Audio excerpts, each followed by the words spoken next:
சனி பிரதோஷ வழிபாட்டு முக்கியத்துவம். பிரதோஷம் என்பது இறைவனின் அருள் கிடைக்கும் சக்தி வாய்ந்த தருணம்.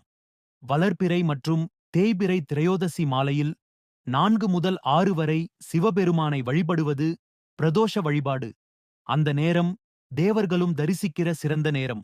இந்த வழிபாடு பாவங்களை தீர்க்கும், மனதில் அமைதி தரும், ஆன்மீக வளர்ச்சிக்கு வாசல் திறக்கும். முழு மனதோடு சிவனை சரணடைந்தால் முக்திக்கே வழி. இந்த பிரதோஷ காலம்தான் மிகச் சிறந்த நாளில் ஒரு சிறந்த நிமிடம். இது உங்கள் ஆன்மீகத்தின் மாபெரும் திருப்புமுனை.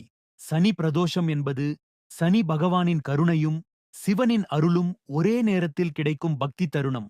சனி தோஷங்கள், ஏழரை சனி, சனி திசை இவைகள் நம்மை பாதிக்கும்போது சனி பிரதோஷ வழிபாடு ஆன்மீக மருந்தாக அமைகிறது. வாழ்வில் துன்பம் குறையும், நினைத்தது நடைபெறும், சொத்து, ஆரோக்கியம், வெற்றி அனைத்தும் வசப்படும். நீதியின் தேவன் சனி அருள் செய்வார். நீதி இருந்தால் சனி பிரதோஷத்தில் சிவனை வணங்குங்கள். வாழ்க்கை தரிசனமாகும்.